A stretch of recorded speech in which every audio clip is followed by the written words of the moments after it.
guys, Enderquartz here, and I'm back with something super awesome. It's really cool. So I've been working on a parkour system that allows you to do normal parkour, like in the real world. Well, I mean, you can't because you can't bend your elbows and bend your knees. You can't look like it, but you can do some really cool things with this. Let's just toggle the downfall. And so, I mean, I've been working with this, and so I have been able to make it so that you can run up the wall. I mean, I don't really know how to say it, but yeah, run up the wall. It allows you to run along the wall, It's actually really cool, and that's one of my favorite parts. And then it allows you to pole vault over poles, and it allows you to jump across things and speed up really quickly. And it allows you to use rocket pads. If you can't see it over there, it's not a rocket pad, but it launches you into space. Well, it launches you really high. So yeah, it's really cool. And I just want to show you this little course that I made. I'm actually going to start working on a really cool parkour adventure map that uses this mechanic and stuff. And it all uses wool blocks and iron bars.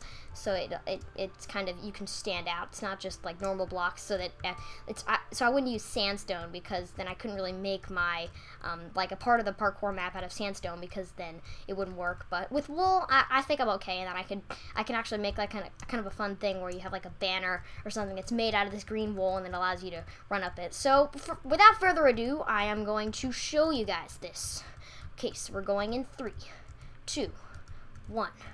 Let's run, and then let's wall run. Okay, we're jumping over this. And we jump, and we grab at the wall. Oh yeah, we're doing this, and I failed the wall run. Okay, so we're going back over here. I actually made these little stepping stools so I can get back and survive. Oh, sorry. I'm not in survival mode. I completely forgot about that. You can do this in survival mode, though. So, yeah, we're in survival now. Okay, so I forgot that I was in creative. So we're in survival, and let's do this. We're doing this. And wall run. Oh, wall run epicness! We also did that. You saw me wall run. That was actually really cool. I'm gonna do that again.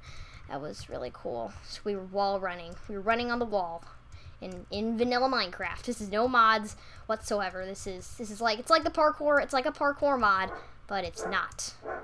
I did that, and now we're gonna do the iron. I just fell, but I was on the platform, so I'm going back up, and we're doing this. Oh, skills! Oh, no, I fell. Okay. That was back, and we go, and we jump, and we jump, and we jump, and yes, we made it. And now the rocket jump. You have to jump over these things. You can't just go on them, so you jump, and rocket jump! I don't think I'll make it. I didn't make it. And now this thing is not working. I'm just gonna use my sandstone and do that, and try this again. Okay, so in 3, 2, 1, we are doing this. No, we're not. We're not doing that. We're doing this. It's just, these rocket jumps are hard. I'm gonna use some more wool.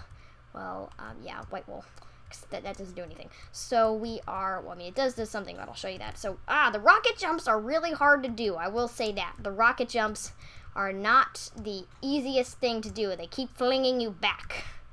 Let's try this again. Dude, come on. Just go over. I want to do this.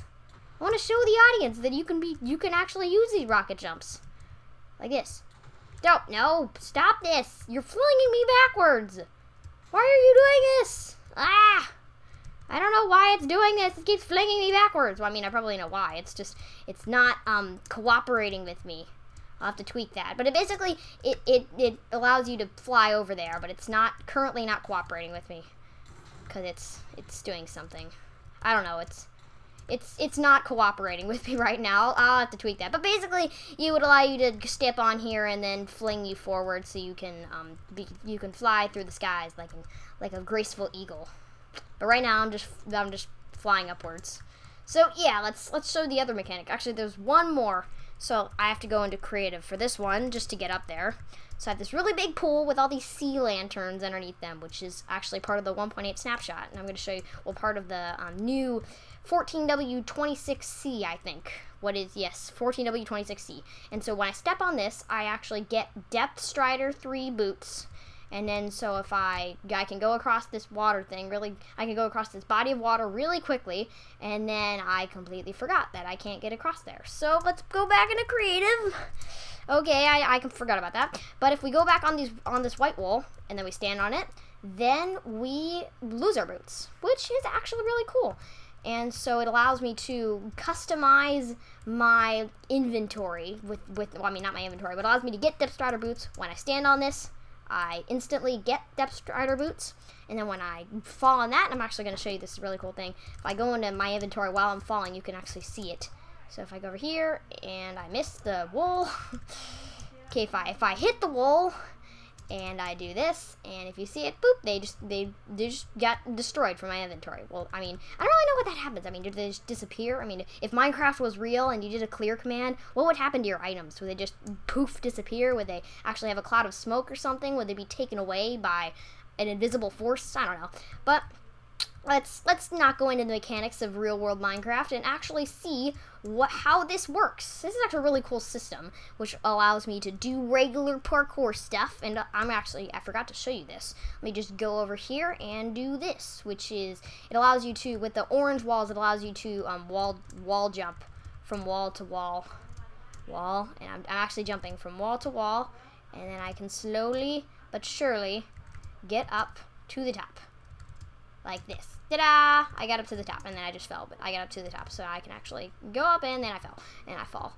But, yeah, so that's it, and so I just showed you that, and so I'm going to show you how it works. Actually, let me set the time first, so you can see it in daylight. You don't have to just squint your eyes. I don't have to squint mine. Okay, so what this is just a big clock. So if I go, I'm actually in creative. If I just keep pressing this, I am just a really fast redstone clock. It's just a fill command that just keeps going on and on and on. Okay, so what this is the wall climb. Actually, if you saw right there, I was actually climbing the mini wall right there. It's a tiny little wall. It's just a black and green wall. So it's with the new with the new execute command, but it's also with the new thing in 14W26C. It allows you to detect a certain block that's next to a person in a certain area. So with this one, I'm detecting it if I'm right next to it. I mean, it doesn't have to be right next to you, but it can be underneath you in a certain area relative. You can also detect if it was in a absolute coordinates, but I don't really know if you want to do that, because that would be a little bit counterintuitive, because it would automatically detect it. So basically it allows you to detect blocks next to a player with a single command, because before you would be able to do this, but it would require two command blocks, one to detect the block and one to actually do something with it. But now you can detect the block next to it, and then so after this detect, it's detecting for a wool with a data value of 5, which is actually green wool. It's lime wool, so it has a data value of 5, and so then if I go into here, and then it teleports me, the nearest player, which is, it's coming from me, so it's basically teleporting me up 1 block. As long as I'm next to this, I'm teleported up 1 block, and so this is detecting for it in the X direction. So actually when I do this, that's using that command block. And so basically I have 4 command blocks that just detect for all 4 directions. So this is negative X, this is positive Z, and that's negative Z. So it's basically just detecting in all 4 directions. So that's why I can climb up here, and be able to climb up here, and be able to climb up here. So yeah, it's really simple, but it's actually really good. It's really cool. So this is the wall run. This is one of my personal favorites. I mean, because it's kind of cool, because I'll show you. It's cool because what it does is when you are, it actually requires these command blocks and then 1 more command block. I'll show you a little after I show you these command blocks. It just does the exact same thing, detecting for wool, but only with a data value of 1, because that's what orange wool is. Detecting for a data value of 1, then when it does that, it fills the ground beneath you if it's air with a barrier block. So that's why when I stand right next to this, it doesn't fill it, because it's not air right below me. So again, it's the exact same thing as that, just with this, and it tries to fill the ground below you, just the exact block below you, with air, with a barrier block that's replacing the air underneath you if there is air. It's a little complicated, but it's yeah, that's what it's doing. And then so over here, if I go into here, I actually enclosed it because it's kind of annoying, but it's basically a redstone clock that just kind of constantly goes, and I'm gonna dig underneath here to show you. And so what this does is it constantly executes for every person to fill in a large area around them with air that's replacing a barrier block. So basically that means that it tries to replace a barrier block around everyone to replace it. It tries to replace a barrier block. So if I actually give myself a barrier by going into give at p barrier, then I have a barrier block, but if I place it down, it is instantly taken away because of that command block. And so what happens actually is that's a really, really fast clock. I mean, I don't really know how fast it is, but it's really, really, really, really fast. I mean, it's extremely fast. I don't even know. I just destroyed a command block. Okay, I'll be back when I fix this. Okay, so I fixed the command block, and it's back. It was just a little simple thing. I just copied that over there. So yeah, let's continue with what we were doing. Okay, so I placed, all these, it's just a super fast clock that's just going at a really, really, really fast pace. And then so what this does is that this one constantly asks for this one, but then that one, it's kind of a slow command. I mean, it's not a super fast clock. I think it's every 4 ticks. So no, every, if I actually look on this, it is a 3. So every 3 ticks, so every 6, every 0.3 seconds, I think, because a tick is a tenth of a second. So I think that means that every 3 seconds, every 0.3 seconds, it detects that. So I think it's every third of a second, but I could be wrong. But I'm pretty sure I'm right. So we are, so basically what it does is when this, when it's constantly checking for it, but then that will actually do it when this is not running. So this actually overrides that as long as it's running. So if I'm next to this and this is air, it'll replace it with a barrier block because this is running so fast that it actually kind of overrides that command block because it's running so fast. And so the barrier block stays underneath me, but as soon as I move next to this barrier block, I mean, this is all in my head, this is all imaginary, but if this were air beneath me, I can actually destroy these. So if I go next to this, then it should create a barrier. See, that's actually a barrier block below me, but then if I move next to it, like so, and there was an orange block right there, like this, and then if I go over to there, then if you look, the one over here is actually replaced with air because that command block over there is overriding. Well, it's not overriding, but it's basically constantly checking in a larger area than this, because this is only the block right underneath you, but that one checks in a much larger area. So basically so that means that when you're running along the side, alongside that wall right over there, when you stop, there isn't just a bunch of barrier blocks where you were, it actually destroys them. So that's a really cool thing. And then the iron bars one, I mean, this looks like a lot of command blocks. I mean, it is 8, but they're all really the same, like those other ones. It's just small differences. So the iron bars, really bar swing, I mean, it allows you to pole vault over the bars. So I could actually, it isn't really a swing, it's really a vault. I don't know how to spell vault. Let me, yeah, I think it's how you spell it. I'm gonna be right back while I figure out how to spell vault. Okay, so I'm back, and I figured out that I spelled it correctly. So, woohoo! Okay, so if you look over here, what it does is when it detects an iron bars that's right next to me, because if you think about it, the block when it detects just in a certain space, when you do like teleport a person to the same place, it's really teleporting them to their feet, but their feet is where they're being teleported. So it's a little complicated, but it basically means that if this is block 0 and this is block 1. This is technically, my head isn't the center, my feet are the center. So if I detect it, if I detect the iron bars 1 block above me, then it's basically detecting it where my head is. So if it does that, then it creates a creeper that's right underneath me with actually in the opposite direction of the iron bars with a fuse 0 and explosion radius of 2. I don't really know if that affects it, but it does something. So all of these are really the exact same, just different coordinates. And then what this does is it gives you a resistance effect, so you don't get killed by all the creepers that are exploding underneath you. So yeah, it's the iron bars. And if I go over to this one, the iron bars, I'll show you. The creepers will start spawning underneath me, and I'll be able to vault over the bar. Sorry. And I get pushed over the bar. And so that's a really cool thing. I mean, it uses a lot of command blocks, but they're all just little variations. And then so these 3 command blocks are all just one command.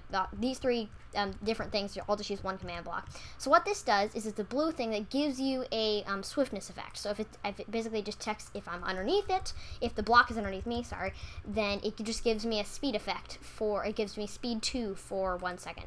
And then so this, what it does is just water parkour. It's actually with the new enchantment Depth Strider. It basically just uses the new command replace item in the slot on my feet with diamond boots that have an enchantment of Depth Strider of level 3. So yeah, it's not really complicated. So if I go over here, now I have Depth Strider. But then this one, what it does is it just when it detects me, it just clears my inventory of any diamond boots. So now I have diamond boots. Now when I step on them, no more diamond boots. So this one is a launch pad. It really isn't really. Basically, it detects if the wool was right underneath me, and then it summons a creeper right underneath me again. So it also gives me an effect. It also, because what it does is if it detects underneath me, then it gives me a resistance effect for that. And then this, but 2 of these command blocks are just when it's right underneath me, and then the next ones are for when it's like 2 blocks underneath me. So it's not just 1 block, it's 2 blocks. So basically it gives you more of an effect, more of a launching effect. And it gives me just a creeper, it summons a creeper, sorry, this is the command block. It summons a creeper with a fuse 0. So yeah, it's really simple. And so that's really it. I mean, I'm going to be using this for an adventure map. It's going to be really, really cool because it's going to be like different things, like in a volcano and in a forest, and it's going to be really cool. So this is a parkour system, and I think it's really cool. And I'm going to tweak it just a little bit. The launch pads weren't working, so I'm going to just tweak that sometime. And so I hope to see this parkour adventure map out sometime. And I hope you guys can maybe use this when I come up with a map. Well, you guys can copy this part into your own maps. Oh, and also this gives you, this detects if water's underneath you, then gives you water breathing, so I can breathe underwater. This one just gives me a saturation effect, and this one just gives me a jump boost 255 effect, so I can fall forever. So I can fall and not get hurt, so I don't die from falling. So basically that's it. So I hope you guys can use this sometime, and I hope that you can have fun with it and create some really cool adventure maps, because I'm actually going to be doing one. So I hope you can use this, the community can use this too. And so I will see you guys later.